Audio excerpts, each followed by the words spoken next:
co-powered by Techno।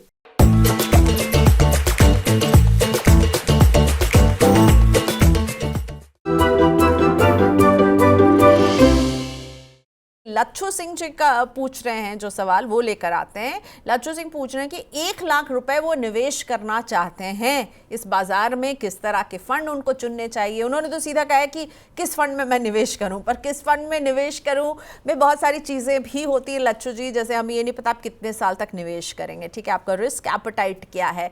लेकिन अगर I am sure निशा आपसे तो बहुत लोग ऐसा सवाल पूछते होंगे, तो आप उन्हें क्या जवाब देती है?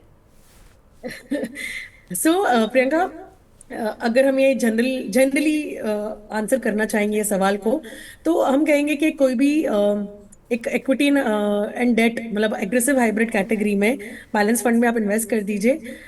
डिसेंट रिटर्न्स बन जाएगा with time. You can look at a 10% year on year growth if you stay invested for 5 years plus.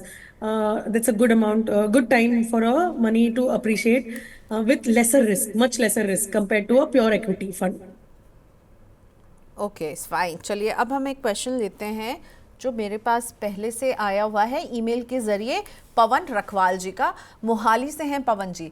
नमस्ते पवन जी, बहुत शुक्रिया, आपने मेल में बहुत ही विस्तृत जानकारी दी है और अब हम आपका पोर्टफोलियो यहाँ पर डिस्कस कर रहे हैं। सो इनके पास है SBI ब्लू चिप। देखिए अमाउंट देखिएगा आप, ये सब में एक मुश्त रकम इन्होंने की है 1,20,000। SBI का कॉन्ट्रा फंड जहाँ पर ये 2.5 लाख रुपए का निवेश करें। SBI का एनर्जी अपॉर्चुनिटी यहाँ पे 50,000 का इन्होंने एक मुश्त पैसा डाला है, ठीक है। SBI infrastructure fund 25,000, SBI long term equity fund 50,000, SBI Nifty mid cap 150 index fund, फिर SBI Nifty small cap fund 250 index fund, फिर SBI PSU fund 25,000, SBI technology opportunity fund 50,000, SBI health care fund 50,000, SBI retirement benefit fund 5,000। Okay, so सारा SBI में है इनका portfolio. आप क्या बोलना चाहेंगी पवन जी को?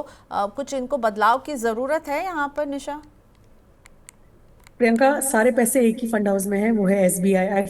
एक मिनट के लिए लगा कि आप SBI का फैक्ट शीट का इंडेक्स पढ़ रहे हैं with amount as separately which is against the page numbers. But Pawan ji, जब भी हम डाइवर्सिफिकेशन कर रहे हैं तो आप फंड में कर रहे हो। आपने जो फंड सिलेक्ट किए हैं वो हमेशा अलग सिलेक्ट किए हैं। तो म्यूचुअल फंड कंपनी भी जब भी आप सिलेक्ट कर रहे हैं तो वो अलग सिलेक्ट करनी चाहिए। As we talk, there are more than 44 mutual fund companies in the country.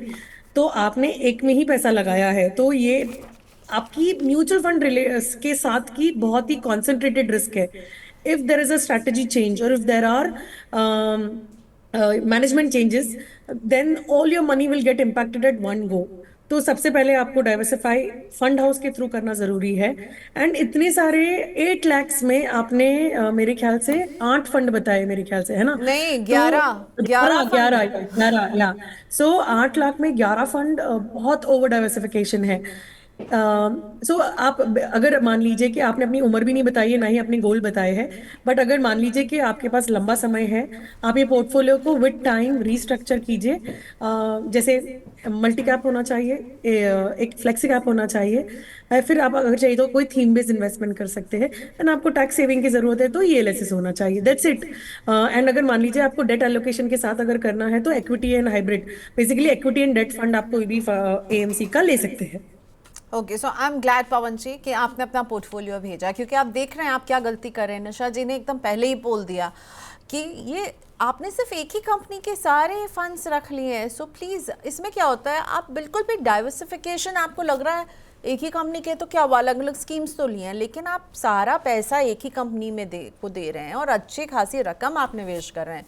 सो अगर अब मैं आपको कहूँ निशा, तो आपने अभी 4 स्कीम्स बताई, एक मल्टी कैप आपने बताया कि इनके पास हो सकता है। So can you just repeated, ये कैसे इस अपने 11 को 4 या 5 स्कीम तक जब ले जाएं तो कौन कौन सी कैटेगरी रखें? मैं चाहूंगी आप एक बार से फिर से क्लैरिटी से रिपीट कीजिए। पवन जी प्लीज फॉलो कीजिएगा, क्योंकि ये 11 स्कीम जो है ना सही पोर्टफोलियो नहीं है। ठीक है निशा, प्लीज बताइए 4 या 5 कौन कौन सी कैटेगरी है?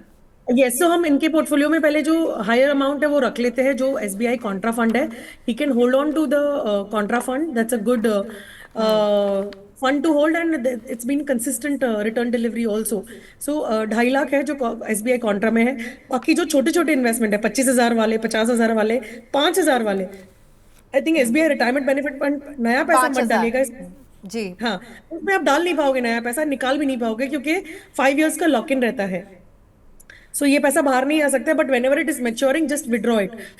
फिर आई बात, देखिए सेक्टर देखिए प्रियंका, इनके पोर्टफोलियो में health care, technology, PSU, infrastructure, energy opportunities, ये 5 है जो आप इसको कंसोलिडेट करके आप एग्जिट करके एक फ्लेक्सी कैप फंड अपने पोर्टफोलियो में लेके आए, समथिंग लाइक अ पराग पारेख फ्लेक्सी कैप, जिसकी वजह से आपको एक एक्सपोजर मिलेगा। लार्ज एंड मिड कैप का अगर आप लेना चाहेंगे, सेइंग कि नहीं मुझे फ्लेक्सी कैप नहीं चाहिए, मुझे लार्ज एंड मिड कैप चाहिए, तो लार्ज एंड मिड कैप में हम देख सकते हैं, मेरा ही लार्ज एंड मिड कैप देख सकते हैं as in including in the portfolio.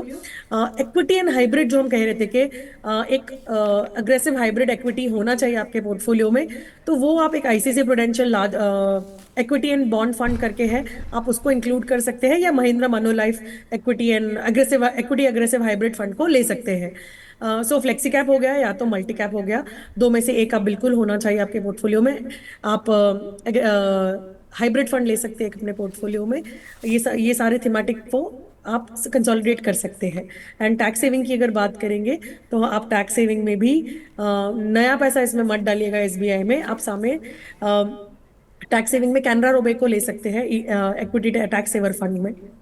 Okay, so I am glad Pawan ji आपने ये सवाल भेजा, बहुत ज़रूरी है, और मुझे लगता है जितने क्लैरिटी से निशा ने आपको समझा दिया है, ये सिर्फ एक कॉन्ट्रा फंड, उसे बिल्कुल कंटिन्यू रखिए। और इतने सारे आपने SBI के थीमेटिक और सेक्टोरल जो फंड लिए हैं, वहाँ से तो बिल्कुल एग्जिट बनता है, तो प्लीज़ वहाँ से निकल जाइएगा, ठीक है।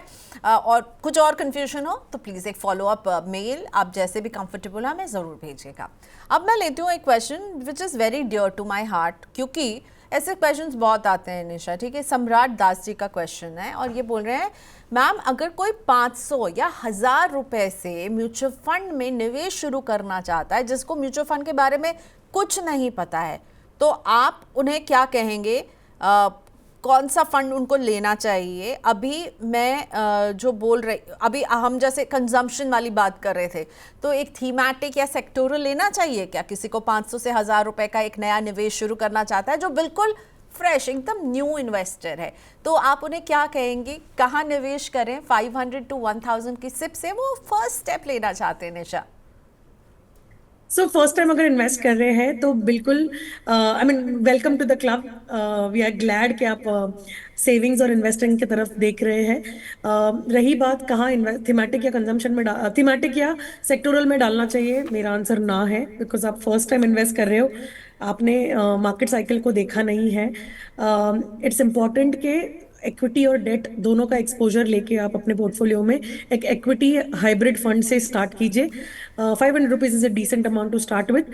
अगर मान लीजिए कि नहीं, जिद है कि नहीं हमें प्योर इक्विटी में ही डालना है, तो एक मल्टी कैप फंड चूज कीजिएगा which will give you consistent return.